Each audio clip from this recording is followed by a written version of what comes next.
Bonjour et bienvenue sur Revealing Revelation, la chaîne de prophétie biblique qui va au cœur des mystères de la prophétie. Je m'appelle Alan Dubré et si vous retirez quelque chose de nos enseignements, n'oubliez pas d'aimer, de partager et de vous abonner. Eh bien, aujourd'hui, nous avons encore un sujet passionnant pour vous. Vous voyez, la plupart des gens, lorsqu'il s'agit de cercles de prophétie, ou même pas la plupart, mais si quelqu'un comprend ou a étudié un peu la prophétie biblique, tout le monde sait qu'il existe une croyance dans un enlèvement pré-tribulationniste. Certes, tous ne croient pas au pré-tribulationnisme, mais cette vision implique une disparition avant que tout ne commence.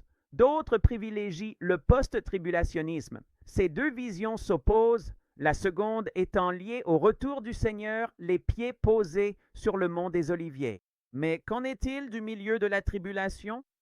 Vous voyez, parce que le milieu de la tribulation est aussi une chose à laquelle un certain nombre de personnes croient dans les cercles de prophétie, mais on ne comprend jamais vraiment à quoi cela pourrait ressembler. Eh bien, laissez-moi vous montrer.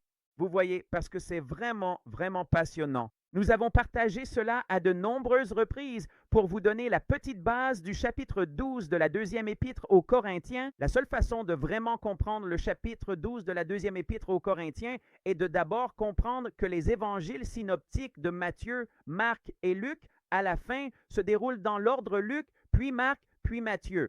Et lorsque vous comprenez cela, vous réaliserez qu'il s'agit du discours de Luc, du discours de Marc, puis du discours de Matthieu à la fin des temps. Et si l'on vous a dit, génération après génération, que le discours de Matthieu représente les 7 années de tribulation, alors à votre avis, que représente celui de Marc? Exactement, les 7 sceaux font que celui de Matthieu correspond aux 7 trompettes. Que représente celui de Luc? C'est la portion d'en haut, commençant par ceux en Christ enlevés avant la tribulation. Le mot enlevé en grec est harpazo, qui correspond en anglais au mot rapture. L'enlèvement a donc lieu avant la tribulation en haut, 50 jours où un peuple rejoindra le troisième ciel. Ensuite, il y aura les 7 années des sceaux et les 7 années des trompettes. Dans la 7e année des sceaux, il y a la grande multitude du milieu de la tribulation. Bien sûr, on arrive à la fin. À la 14e année, il y a le retour du Seigneur, ce retour prophétique du Seigneur qui vient poser ses pieds sur le mont des Oliviers. C'est un enlèvement, puis un retour. C'est donc celui-ci que nous examinons. Vous remarquerez qu'il est écrit « fut enlevé au paradis ». Celui-ci est quelqu'un qui a été enlevé jusqu'au troisième ciel, d'accord? Donc celui-ci ressemble à un enlèvement. Celui-ci est l'enlèvement, et c'est celui auquel la plupart des gens pensent, même lorsqu'ils parlent du pré-tribulationnisme. Vous devez donc comprendre qu'il y a 3 événements. Il y a une raison pour laquelle les gens peuvent le justifier avec leurs écritures, car l'écriture montre un enlèvement avant, au milieu et après la tribulation. Le plus grand mystère de tous, c'est en fait le pré-tribulationnisme. Mais nous allons nous concentrer ici sur ce qui se passe au milieu de la tribulation, parce que la plupart des gens, même ceux qui croient à l'enlèvement au milieu de la tribulation et pas au pré ou au post, quand ils regardent cela, ils ne comprennent pas vraiment ce qui va arriver. Ils ne comprennent pas ce qui va se passer à ce moment-là, au milieu de la tribulation. Maintenant, quand ils en parlent, ils disent que le milieu de la tribulation correspond à 3 ans et demi après le début de la tribulation. D'accord? Cela se produira en fait lors de la 7e année des sceaux. Voici la foule de la tribulation. C'est l'enlèvement du milieu de la tribulation. Maintenant, regardez bien ceci. Avec tout cela exposé et les compréhensions que vous avez si vous avez suivi certains des enseignements ici, vous comprendrez que le discours de Marc et la venue du Fils de l'homme sur les nuées correspondent au moment du milieu de la tribulation pour la venue du Seigneur. Maintenant, est-ce que c'est au milieu de la tribulation que le Seigneur vient à ce moment-là? Non! Mais écoutez ce qu'il dit. Dans Marc, chapitre commençant au verset 24, « Mais en ces jours-là, après la tribulation. » Vous voyez cela? Vous ne lisez rien de tout cela dans Luc. Et dans Matthieu, il est dit immédiatement après la tribulation de ces jours. Toutes ces différences de formulation sont intentionnelles. D'accord? Donc, cela se passe après cette tribulation. Après les 6 ans des premiers sceaux, le soleil s'obscurcira, la lune s'éteindra et les astres tomberont. On verra alors le Fils de l'homme venir sur les nuées avec gloire. Notez que Luc dit une nuée au singulier, tandis que Matthieu utilise le pluriel. Ces trois contextes reflètent les trois étapes de sa venue. Ceci est directement lié au chapitre 6 de l'Apocalypse. À la fin du chapitre 6 de l'Apocalypse, à la fin de la 6e année des 6 années de sceau, c'est la venue du Seigneur selon le discours de Marc. Écoutez encore une fois ce que cela dit. Nous allons même commencer au verset 13 de l'Apocalypse chapitre 6. Les étoiles du ciel tombèrent sur la terre. Ça vous dit quelque chose? Comme un figuier secoue ses figues précoces quand il est agité par un vent violent. Lorsque nous arrivons au verset 15, il est dit « Et les rois de la terre, les grands, les riches, les chefs militaires, les puissants, tout esclave et tout homme libre se cachèrent dans les cavernes et dans les rochers des montagnes. » Maintenant, pourquoi ferait-il cela? Eh bien, parce qu'il voit quelque chose arriver. Le verset 16 dit « Et il disait aux montagnes et aux rochers, tombez sur nous et cachez-nous loin de la face de celui qui est assis sur le trône et de la colère de l'agneau, car le grand jour de sa colère est venu, et qui pourra subsister? » Waouh!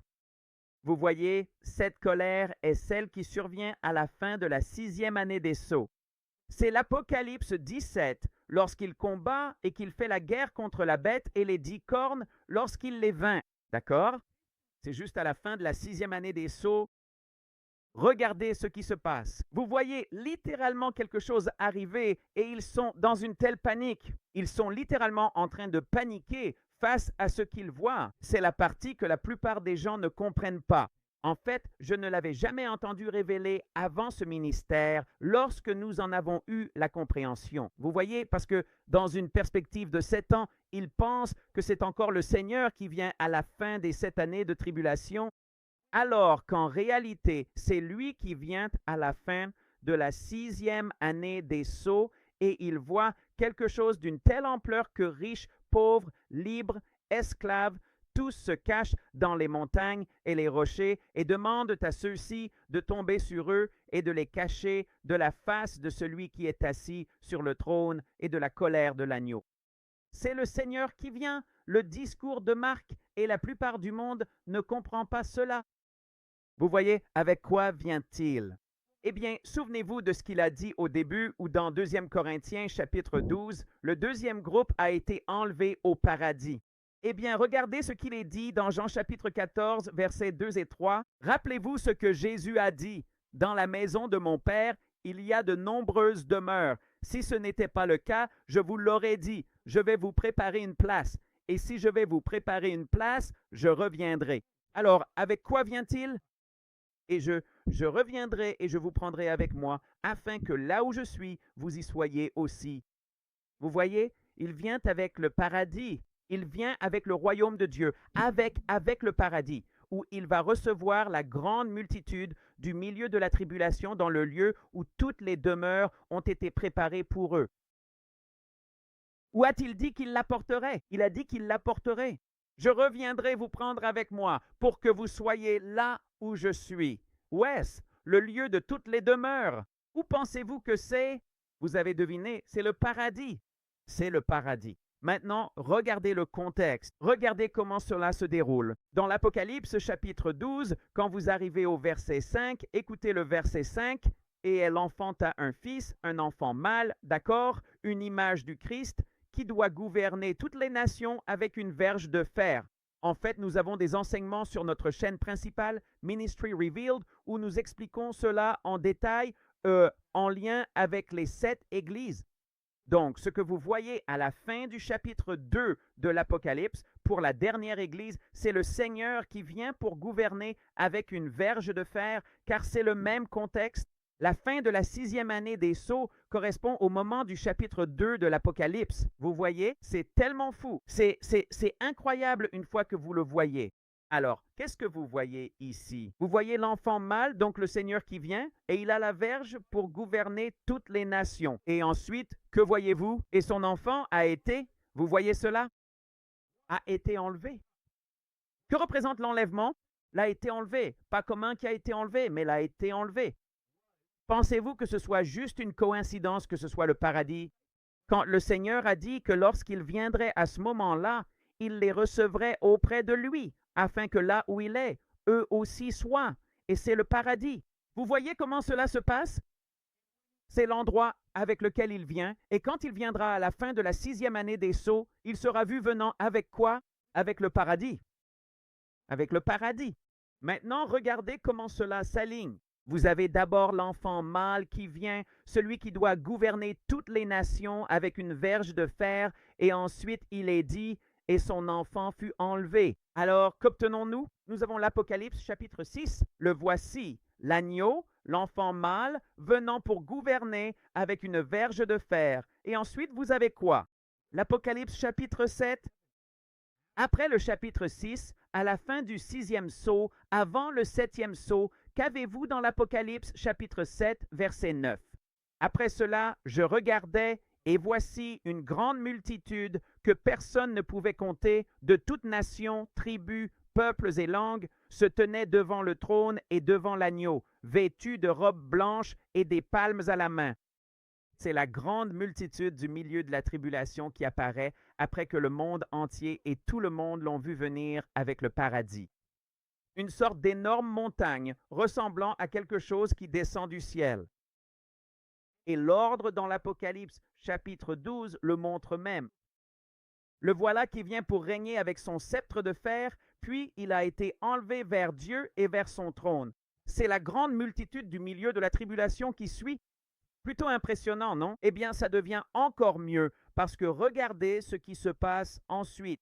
Dans le chapitre 21 de Luc, dans le discours de Luc, il vous dit ce qui vient après la portion ci-dessus. Donc, vous avez la période pré-tribulation et les événements des 50 jours, puis il dit au verset 22 et 23, « Car ce sont là les jours de la vengeance, afin que toutes les choses qui sont écrites soient accomplies.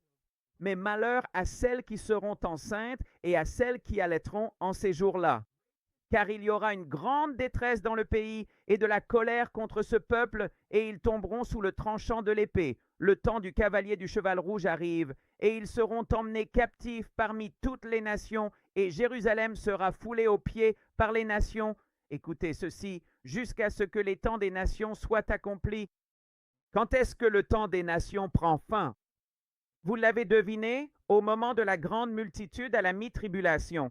Les enlevés pré-tribulation sont en Christ, remplis de l'Esprit. La grande multitude de la mi-tribulation forme 90% de l'Église.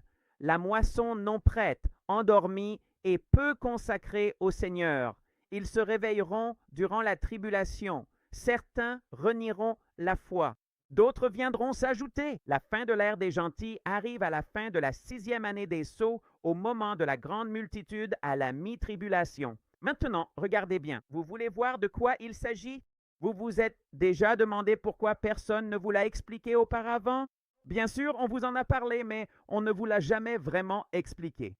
Vous voyez cette image de la bête, là, la tête d'or, puis l'argent, le ventre, les cuisses d'airain, le fer et les pieds en partie de fer, en partie d'argile, jusqu'à quoi? Jusqu'à ce que tu vois une pierre se détacher sans l'aide de main qui frappa l'image sur les pieds, fait de fer et d'argile, et les brisa en morceaux. Et ensuite, que dit-il? Et la pierre qui frappa l'image devint une grande montagne et remplit toute la terre. Si Jésus revient, posant ses pieds sur le mont des Oliviers, comme l'éclair d'une extrémité à l'autre, comme nous le lisons dans Zacharie chapitre 14, comment cela correspond-il au Seigneur venant poser ses pieds sur le mont des Oliviers comme l'éclair pour diviser la montagne en deux? Ce n'est pas le même événement, c'est une venue du Seigneur complètement différente. Et tout le monde aime en parler, mais personne n'explique vraiment de quoi il s'agit. Laissez-moi vous montrer où cela se trouve dans le livre des Apocryphes, où cette révélation nous est confirmée dans l'Apocryphe de 2 Esdras. Au chapitre 13, verset 29, cela commence par la stupéfaction de ceux qui seront retirés de la terre, délivrés par le Très-Haut. Puis la guerre éclate à cause du cavalier du cheval rouge. Ensuite, ils verront la venue du Fils de l'homme liée à la fin de la 6e année des sceaux, et écoutez ce qu'il est dit au verset 35. « Mais il se tiendra au sommet du mont Sion, et Sion sera manifesté à tous les peuples, préparé et construit comme tu as vu une montagne taillée sans main. » Vous voyez cela? C'est ce qui est en train de se passer. Ceci est la venue du Seigneur à la fin de la 6e année des sceaux, et durant la 7e année, il rassemblera toute la grande multitude du milieu de la tribulation à l'endroit où il est venu les réunir. Je prie pour que cela vous bénisse. Au revoir pour l'instant.